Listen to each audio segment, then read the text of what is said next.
This week on your winter weigh-in, it was all aboard the Stirling Express as he took the top prize in the Foxbridge Plate for Masa Hashizume and Mark Brosnan. Plus, we had Quantum Legend. He was the winner of a hot 3-year-old contest at Te Rapa. He put his name firmly at the top of the conversation when it comes to the guineas.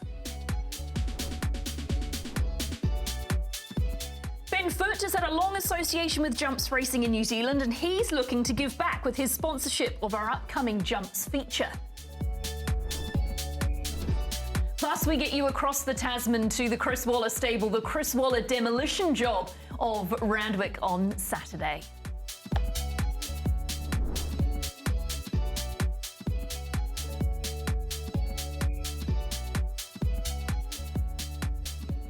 Hello and a very warm welcome to Winter Weigh-In, the last Winter Weigh-In of the season. As always, it is great to have your company. We've got the full team with us today. Sam Weatherly here in studio. Sam, our final show, we've got a good weekend to review to wrap things up. Thanks, Emily. Gee, time flies, doesn't it? It only felt like yesterday that we were doing the first show. So, look, we've been looking forward to touching on a few of these nice horses that are going around on the weekend and even in Australia too. So, yeah, it's been good weekend. Yeah, it sure has. Hamish McNeil is also with us, and Hamish, great to have your company too. And we've got a few jumps meetings to review, plus a look ahead, haven't we, of what's still to come? Yeah, certainly. Just off the back of what Sam said, I was just getting used to getting a face full of makeup on, and I was getting quite comfy in this chair, so it's a bit bittersweet. But yeah, certainly looking forward to breaking down the racing from the weekend and the big meetings coming ahead. Well, I think you've both done a good enough job that you might be able to stick around. We'll see what we can do. For now, though, let's go back and relive the weekend that was. Here's the highlights. I know what you're doing tonight, but I like it. Don't care if the love that we had is a lie. I like it. You can break my heart, I don't mind, but I like it. Quantum Legend has the lead at the 100 metres from Magic Carpet. The money right on the lolly in the first. Quantum Legend too good. I like it. Don't care if the love that we had is a lie. They had a good, very close drop of something. We'll just get there. The one we've been waiting for all day. Stirling Express wins the Waikato Stud Foxbridge Plate.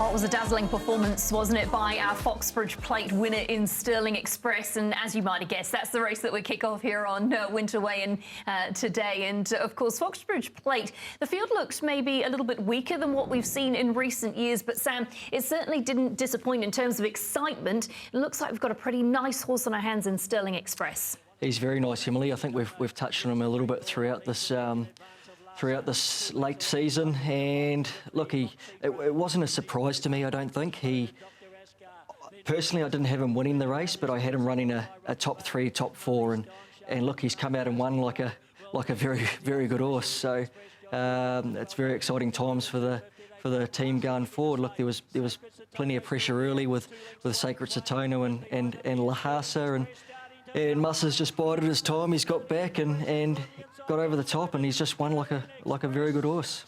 Let's talk about some of those beaten horses, because there are some pretty important ones. Sacred Satono, what did you make of that performance? I thought he was a little bit plain.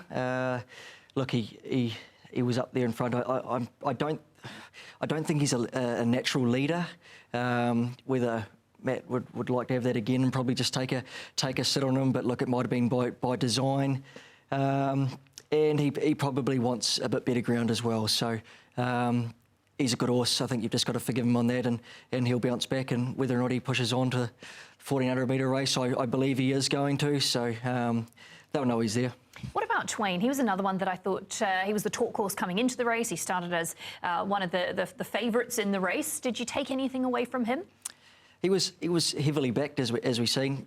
Probably that track might have just dried out a little bit too much for his liking. The better track sort of brought those other horses into play, whereas if we'd seen a really genuine heavy 10 sort of a track, it might have been a different story. But yeah, Yeah, he run well. He's still getting there. He still wants to do a few things wrong. He wants to travel a little bit keen and whatnot, but he's come a long way in a short period. Yeah, as you mentioned, I don't think there's any excuses for anything in behind Stirling Express with where he was in running and where he ended up finishing. To talk us through all of the action on Saturday is Masa Hashizume, winning jockey aboard Stirling Express. And Masa, great to have you on the show.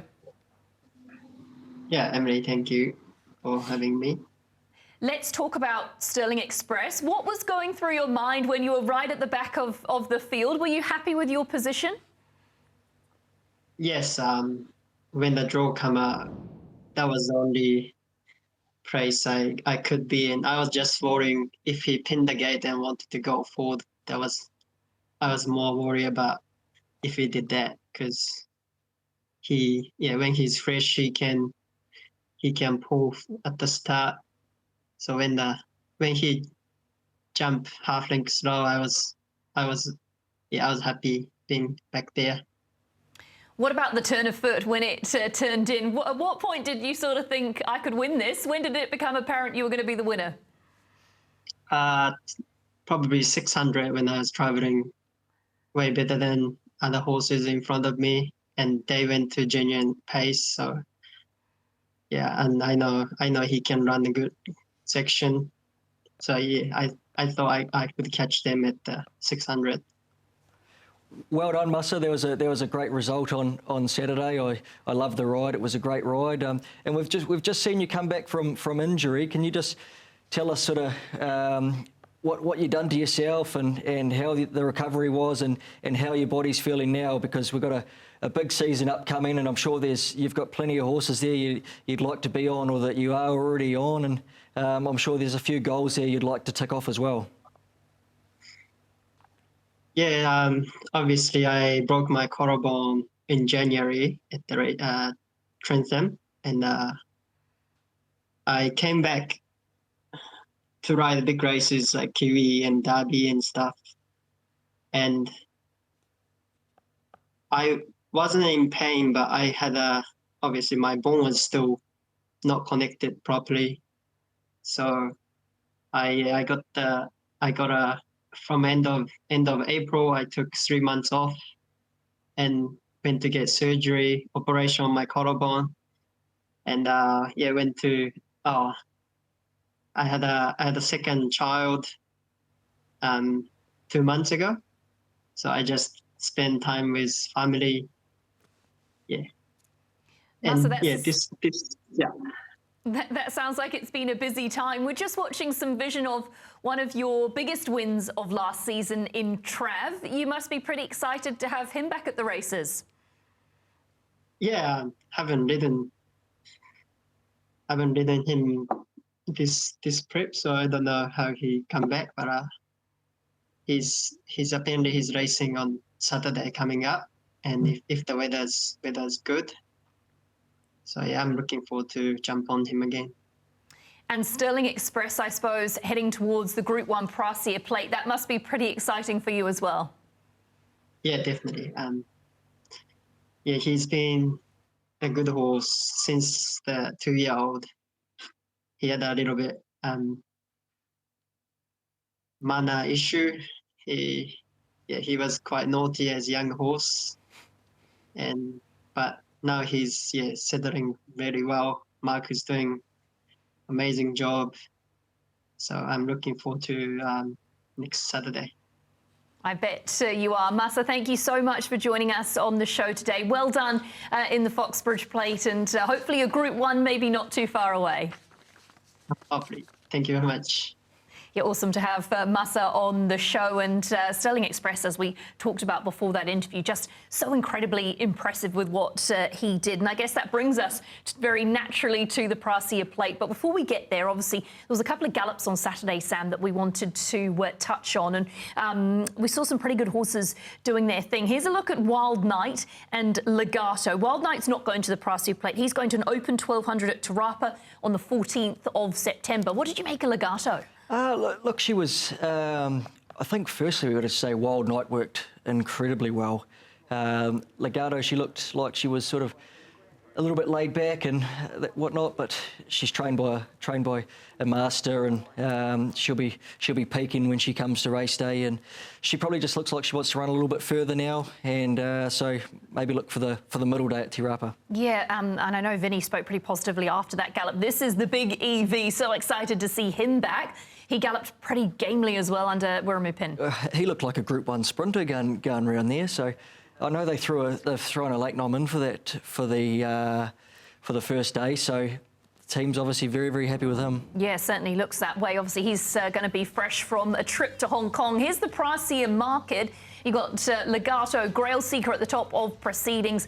Having seen the Foxbridge now, Sterling Express obviously naturally going to go. I know they were pretty keen with Dusty Road on the day. They were saying perhaps they would throw a stump at the Proisir Plate. What's your take on our first Group 1? Yep. Firstly, I think, look, if this race was run at Hastings, it would bring Sterling Express right into it. Look, I'm not saying he can't win the race because he's a winner and his form suggests that. But it's a different story going from 1400 around Hastings on a wet track, which he would possibly suit, compared to a 1400 around Ellerslie with this very good field. These good horses are going to run a bit quicker than they would if they were down at Hawke's Bay. So that's probably the only downside for Sterling Express, and Dusty Road probably falls into that same category as well. But gee, it's going to be some race. Yeah, it is a deep Proisir Plate for the first Group 1 of the season. We can't wait for that. Ellerslie in 2 weeks' time. Let's get you to the 3-year-old event on the programme. That was our first race of the day, and this was a real highlight on the undercard, Sam. There was so much talk, actually, about a number of these contenders in the race, but Quantum Legend came out on top. I think he's one of your winter whispers, actually. He was, yes, thank you. You got another point. I don't think we'll be able to beat you now. But no, this horse he's a very good horse. They don't canter up to a field like this if they're no good. It was an arrogant victory, really. And one thing I want to say about this field, I think you could pick 6 horses out of this race will possibly go on and win stakes races as a 3-year-old. So it's a race to follow for sure. So those horses in behind, if you think you might be a little bit disappointed, don't worry. They're going to win races, and they're going to win races quickly. So yeah, look, it was just a good ride by Michael as well. Look, he rode him like the best horse, give him clear air, and he travelled up like a $1.50 shot should have. Yeah, he sure did. So we can hear from Michael McNabb and Tony Pike after the running of the 3-year-old event. In a quality field like this, you don't see them rock up on the bridle like that very often. So, look, immense talent going forward. Just hope I can keep him here. We'll just get through today and map out a bit of a program. If he does stay here, he'll obviously work his way through whether we go to Ellerslie and the Hawke's Bay Guineas. But obviously Christchurch should be the main target, this preparation. They can do that at the trials and be very underwhelming come race day. So it was nice to see him do it again here today at the races against a tidy bunch of 3-year-olds.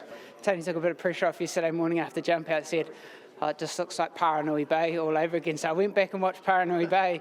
He was 3-1 with no cover. But no, it did. There's good enough speed. But he probably won with a bit more ease than what I thought he would. I think he's capable of being a dominant 3-year-old here. But I think he's very smart. I don't know the owner, but I've been saying my piece since the first time I trialled him. So hopefully he's willing to race a horse here in New Zealand through his 3-year-old campaign, and I'll be very grateful if he does.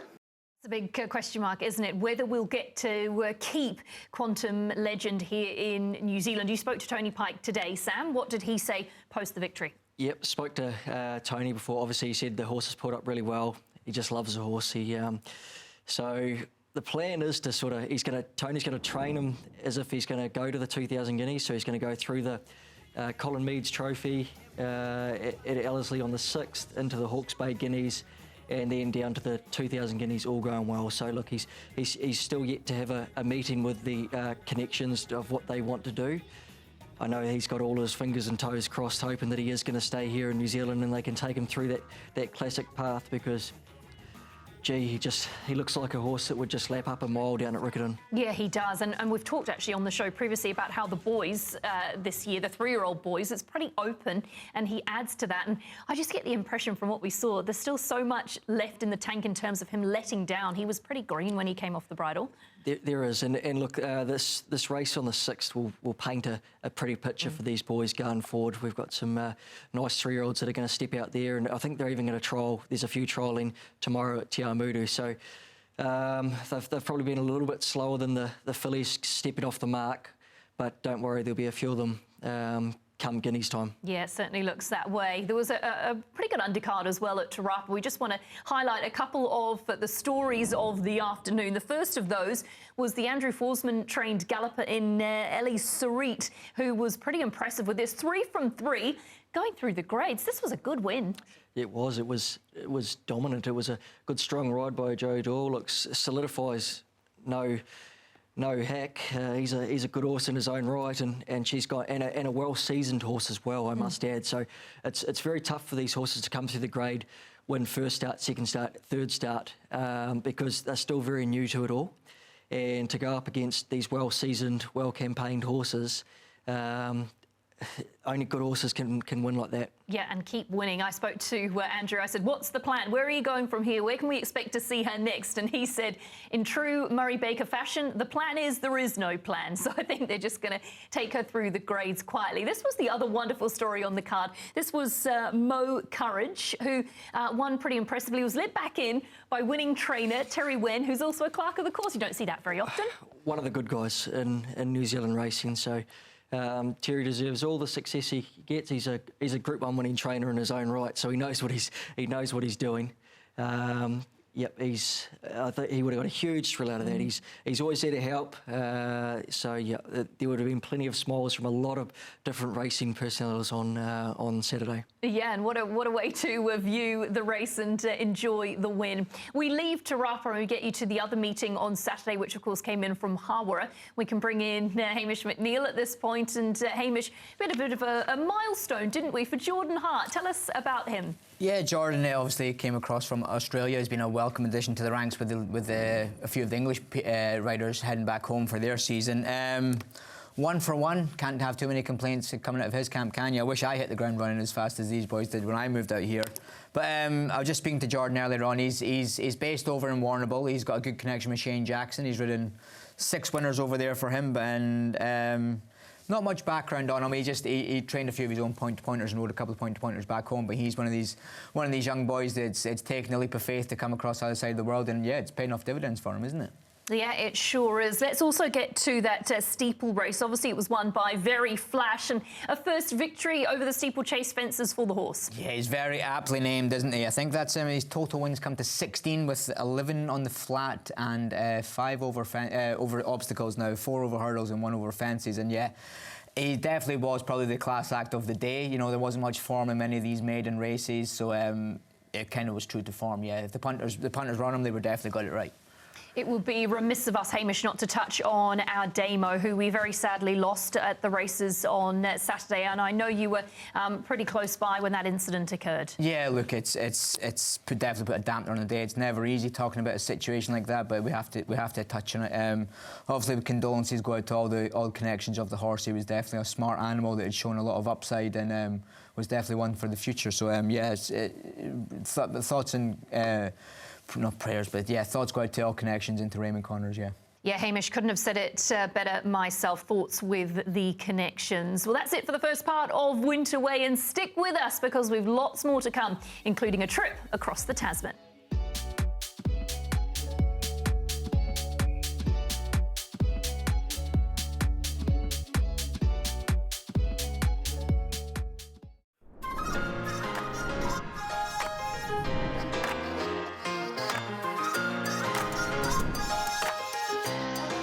Yeah, I love my jumps racing. I don't train jumpers anymore. I do share ownership in jumpers, but yeah, just I don't know.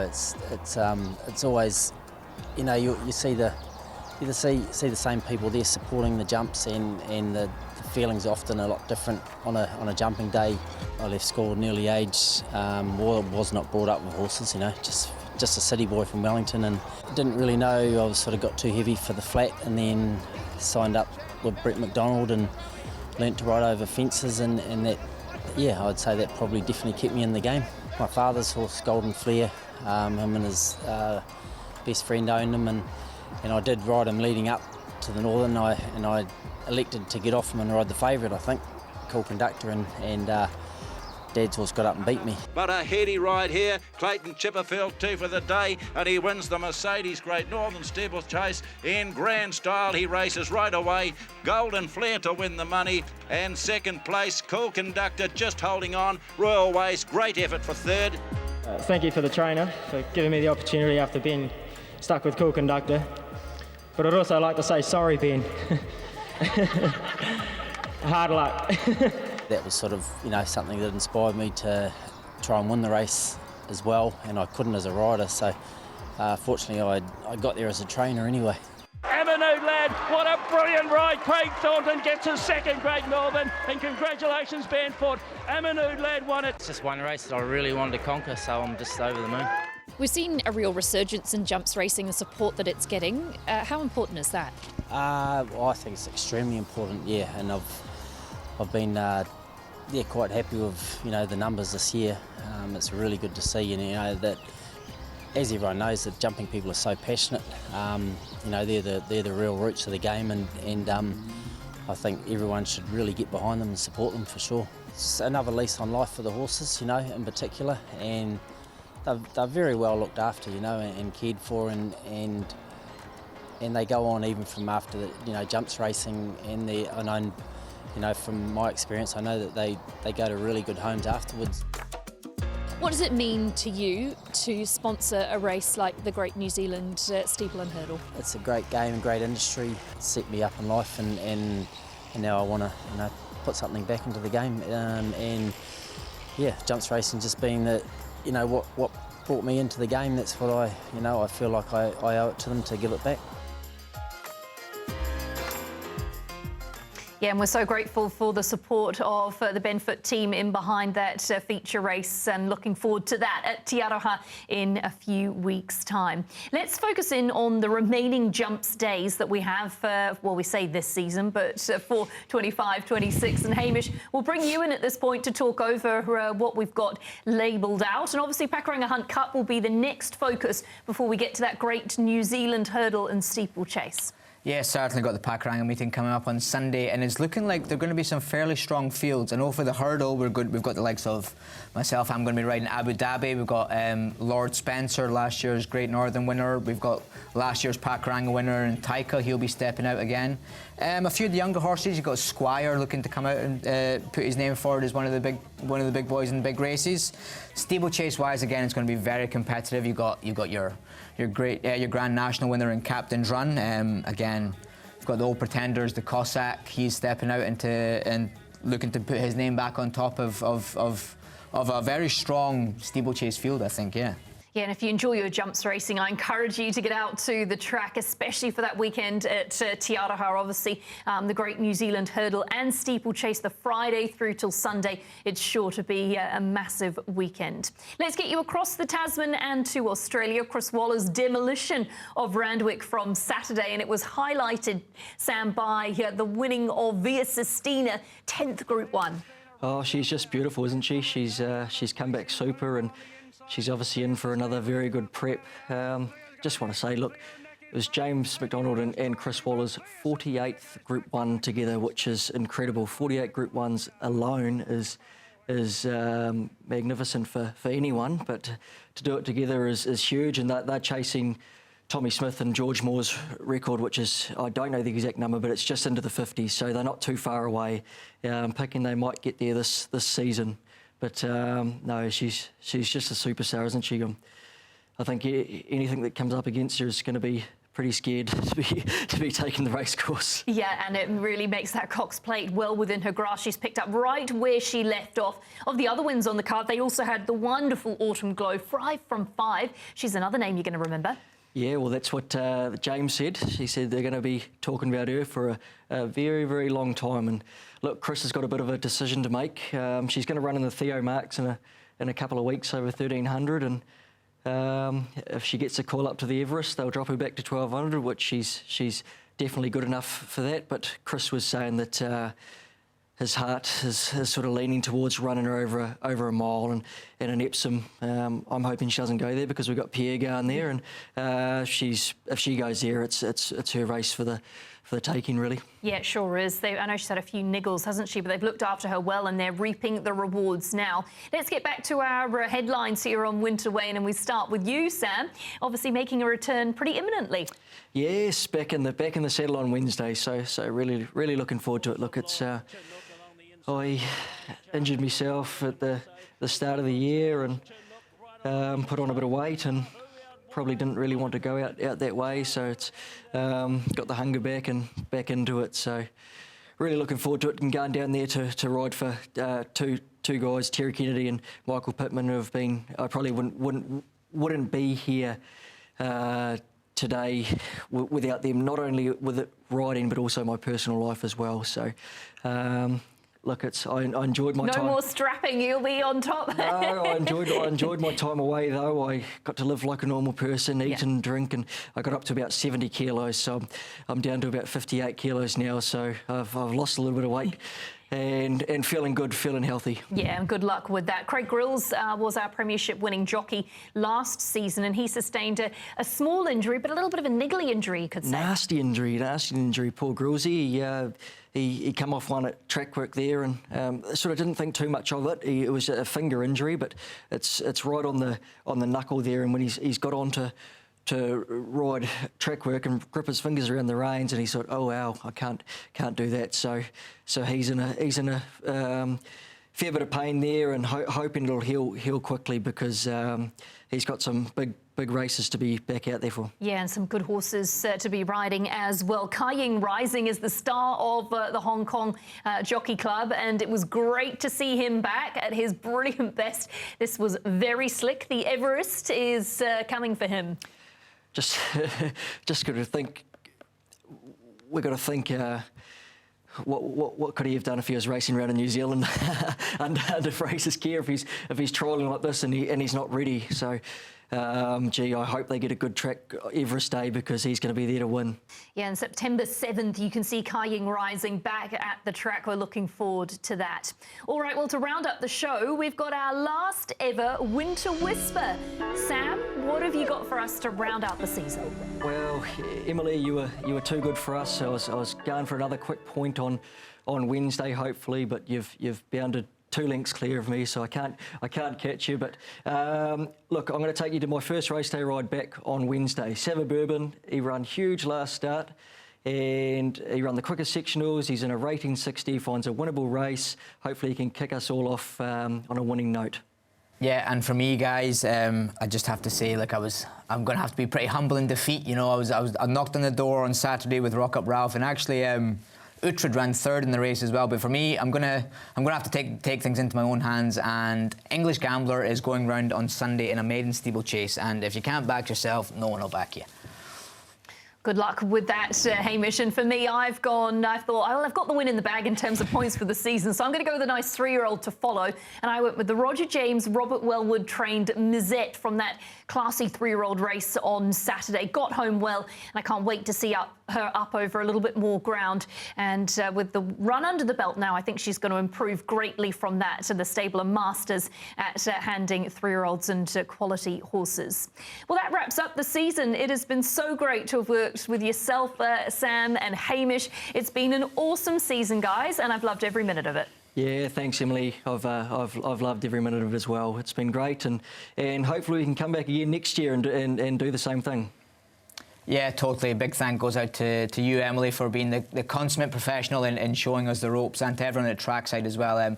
It was a bit of an up and down season for me, and this has definitely just kept me grounded and looking at the bigger picture. And I hope I don't have to wait till next winter before I'm in front of these monitors again.